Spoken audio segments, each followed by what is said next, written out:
So while the frost is not quite on the pumpkin, the season, it is a changing. And it just seems like yesterday when it was 90 degrees, and I think we even had our air conditioning on at night, which is rare for us. And now at 5 o'clock, the chill comes into the air. And then, of course, yesterday and today, it was kind of downright chilly.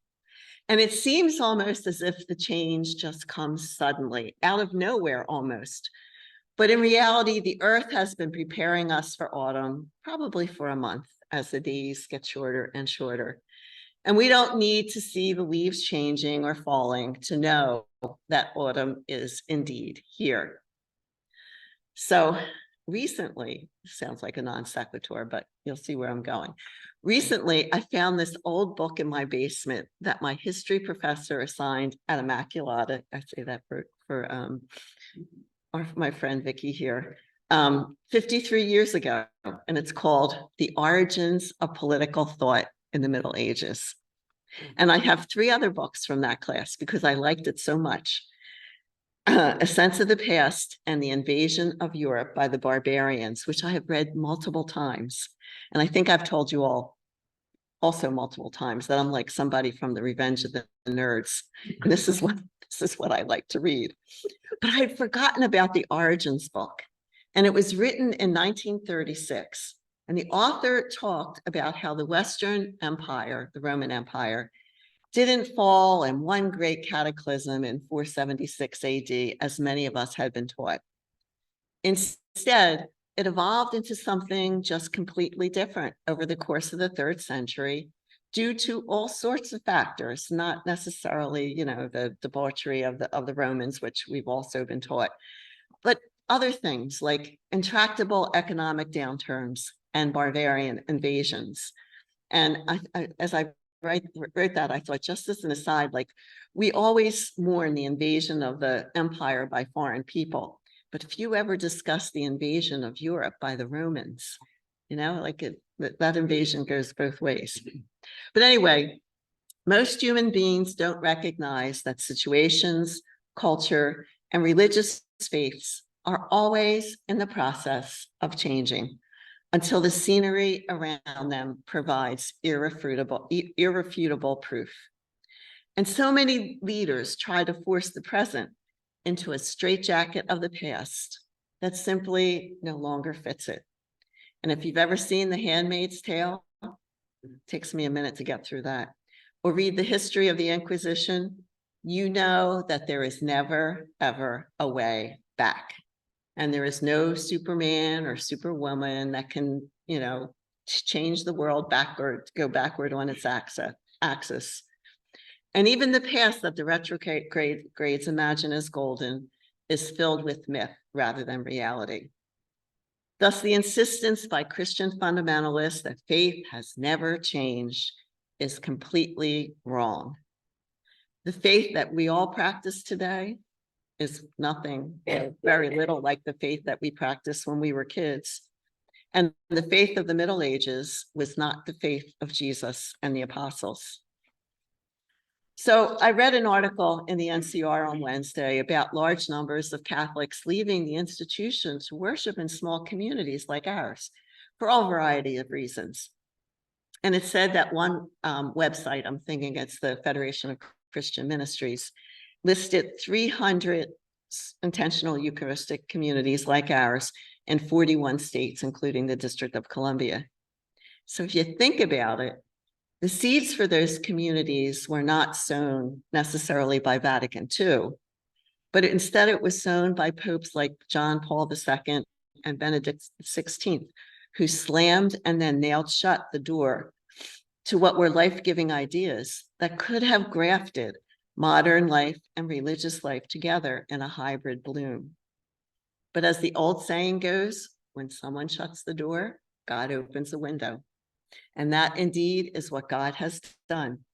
The efforts of the fundamentalist clerics to put out the little fires everywhere of independence will ultimately be useless because the church has already grown into something very different from what it was.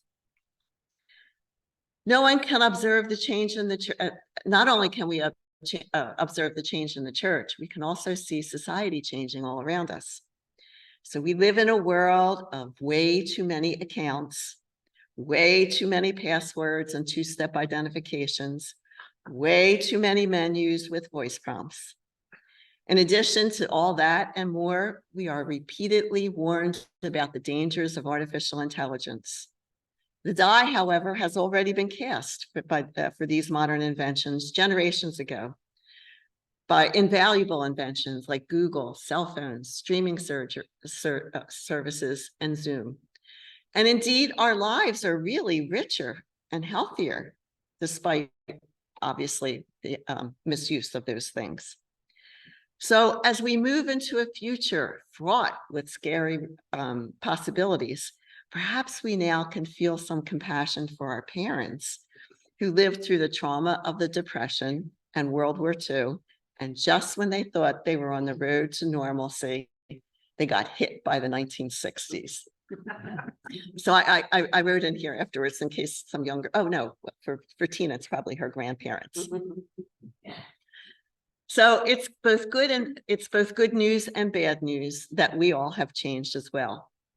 As we get older, we come to appreciate what it means to grow in age and wisdom, even if our bodies are not quite up to the snuff. So it amazes me that my oldest grandchild is 17, or that I'm 71. How did we all, except for Tina and Kathy Kibe and some other people on Zoom, how did we all get to be so old? And yet the process of birth, growth, reproduction, death, and rebirth was set in motion at the dawn of life. It is, that part is as it always has been. Although that could possibly change too. I don't know. Have to look out on that in that direction. But my sisters and brothers, the one entity that does not change and has not changed is God. Our ideas about the divine might have changed, but God in the divine elemental form has not. For God to be the omnipresent supreme being who made heaven and earth, that entity cannot be like a human being with human thoughts like anger, hate, and revenge. A being referred to as God cannot favor one group of people or another, and God does not confer sacred power upon a select few, but upon all of us. Instead, God, as our gospel said, is sweet. And the divine desire for us is only for good. God did not create only one way back to the source. And as our gospel says today, that source is the warm fullness of light, which, like the sun, is available to all. That being set in motion a world where growth and change is inevitable. And so as the world changes, it changes.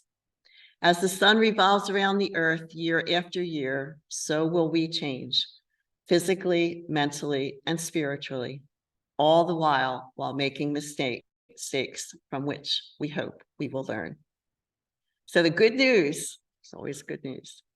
The good news is that God is not offended by the many mistakes that we make in our yearly journey throughout the seasons. God does not grasp the divine pearls with dismay at our behavior. Like the websites that offer us a chance to reset our passwords rather than throwing us off the site forever, God will not deny us entry into the eternal realm because our humanity has caused us to stumble.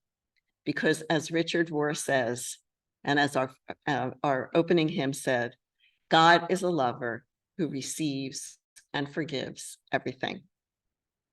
And so, my sisters and brothers, as we walk this changeling earth in the time allotted to us, let us be deeply, deeply grateful. For it is, as our second reading says, life is but a shadow that runs across the grass and disappears into the sunset. We should think of our life as a romp in the grass, as a dance with love, in whose arms we will remain until the very end. And so let us see this wonderful God, who, as our gospel said, is so full of fragrance. I never kind of thought of God smelling like anything, but sounds good. So full of fragrance and everything. For when we see the world with the eyes of God, that is, with the eyes of love, we become a blessing to others that is pressed down and overflowing into everyone's lap.